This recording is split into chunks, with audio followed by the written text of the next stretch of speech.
Bonjour, ici Martin Saint-Pierre et bienvenue à Shawinigan en affaires.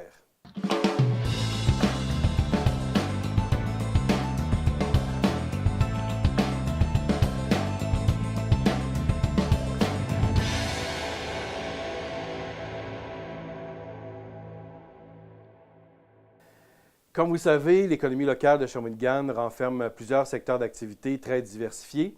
Dans cet épisode, je vais à la rencontre de 4 entrepreneurs du secteur commerce de détail. Allons les découvrir.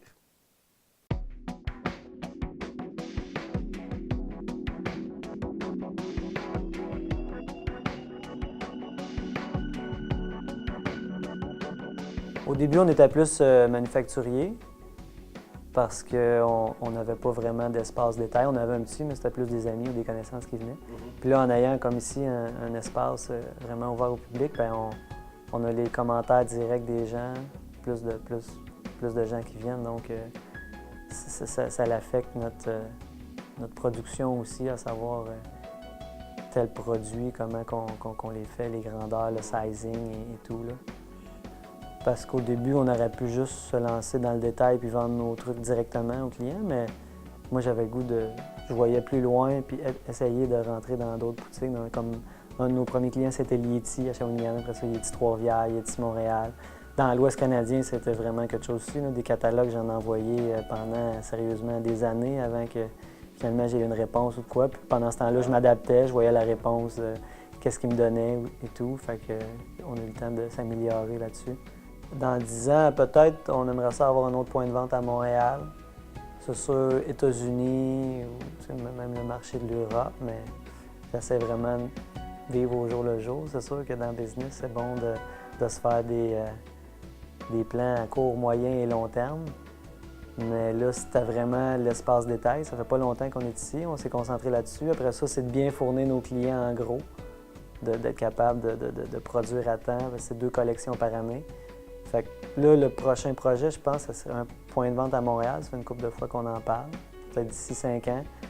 Dans 10 ans, on ne sait pas, on va y aller selon, là, mais ça serait d'avoir une marque établie, ce qui s'en vient, puis que l'important, c'est que les clients, quand ils achètent, c'est qu'ils reviennent après aussi. T'sais.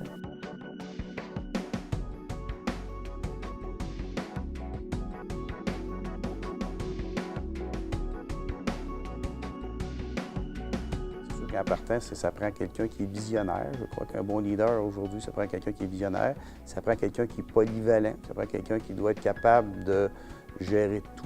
Il faut être capable d'être dans les ressources humaines, il faut être capable d'être dans la publicité, il faut être capable d'être dans les achats, il faut être capable aussi d'être en comptabilité. Si je n'écoute pas personne dans mon entreprise, c'est sûr que ça ne fonctionnera pas. Puis c'est la même affaire avec nos clients. Il faut les écouter, nos clients. Il ne faut pas leur dire qu'est-ce qu'ils ont à faire. Il faut avoir des besoins. Je pense que là-dedans, l'écoute serait importante.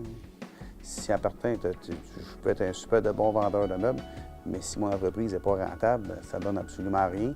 Puis à quelque part, les gens viennent nous voir pour de la publicité. Bien, encore là, il faut qu'il y ait un petit feeling de publicité parce que ça peut coûter une fortune. Fait que c'est sûr que je ne m'occupe pas de la publicité à 100 mais il faut qu'il y ait un œil dessus. C'est comme la comptabilité, il faut que j'aie un œil dessus. Fait que, tu sais, j'aime le passion, j'aime acheter le bois, j'aime les fournisseurs, j'aime appliquer on travaille. Je trouve qu'au Québec, on a des tabarouettes de belles entreprises québécoises qui nous font des beaux produits. Puis ça, je crois en ça. Tu sais, il y a eu beaucoup d'importations. Je suis pas un gars d'importation, mais pas pantoute, là. Mais tu sais, je vends quelque chose, on personnalise les affaires. Fait que ça, c'est ma fierté. Si je regarde nos camions de livraison, nos livreurs, toute notre équipe, je pense qu'on est capable de monter une belle ensemble, tu sais, qu'on est capable d'offrir à Shawinigan, puis à Saint-Tite, puis tout à Mauricie. Puis je le sais parce que les grandes chaînes, on les dérange, puis on entend parler. Fait que ça, pour moi, c'est une fierté.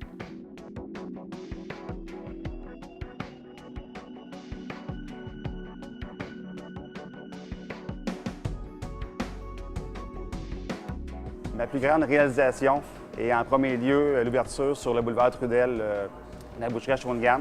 On est parti en 2007 de 6 employés à 33 employés en l'espace de 3 mois. Donc, c'est définitivement la plus grande réalisation. Ça ne faisait pas partie du plan initial. Par contre, au courant du temps, l'offre est venue sur la table, donc on a profité du momentum pour grossir l'entreprise. Notre plus grand défi qu'on a eu depuis la relève de mon père, c'était sans aucun doute la formation des employés. d'être toujours à l'affût des nouveautés, d'être toujours le leader en alimentation. Si on veut devenir les premiers, il faut travailler fort. Donc, la persévérance revient encore en bout de ligne. Si j'avais un conseil à donner à un entrepreneur, c'est d'être à l'écoute, d'analyser, puis s'il croit toujours en son projet, de foncer, de persévérer et de croire en ses passions. Depuis qu'on est tout petit, on se fait dire par nos parents, soyez persévérants, soyez tenaces dans la vie. En affaires, ça se reflète aussi.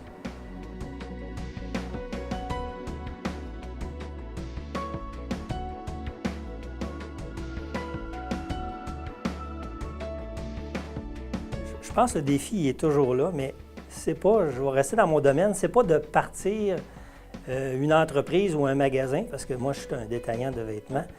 Je crois que le plus difficile, c'est la continuité. Partir un magasin, c'est du financement, c'est un plan d'affaires. Ça se fait. Ça se fait, c'est du capital humain, puis ça se fait très bien. Mais c'est de le continuer. Je pense que l'enjeu est là. Et puis, quand on part une entreprise, soit que ça a une croissance en partant ou une décroissance, donc il faut réagir, il faut s'ajuster, il faut mettre plus de personnel, moins de personnel. Donc, l'enjeu, c'est tout le temps la continuité d'une chose. Il faut toujours rester allumé à toutes les nouvelles technologies, les nouvelles tendances. Et puis, je pense que l'Internet est un incontournable. C'est ce qu'on développe, nous autres aussi, avec l'Aubainerie, d'avoir un site transactionnel qui sera bientôt mis en place au mois de mai. On est 100% québécois. Je pense que c'est quelque chose qui rend la bannière très forte. Je pense qu'on connaît bien notre consommateur. On est des gens du Québec. On travaille toujours avec les compagnies qui sont au Québec, la plupart des compagnies. Donc, on connaît très bien notre clientèle cible. Je pense que c'est un avantage qu'on a beaucoup sur la compétition. À tous les jours, on fait face au public. Donc, on est commerçant, on rencontre les gens, on travaille avec les gens. Mais il faut avoir le côté entrepreneuriat pour pouvoir, mettons, bâtir. Je pense que c'est très important d'avoir ce côté-là.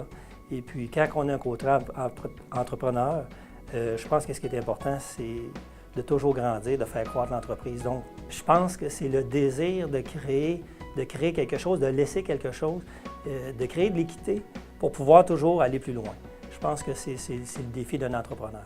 C'est d'être patient, de mettre les efforts, de toujours garder le focus. J'appelle ça un petit peu la ligne de conduite. Ça, c'est quelque chose que mon père m'avait appris.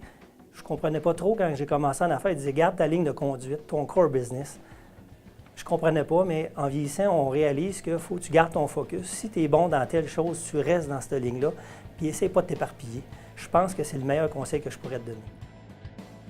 Merci d'avoir été du rendez-vous. Je vous invite pour notre prochain épisode où je vais rencontrer 3 entrepreneurs du secteur entreprise de services. À bientôt.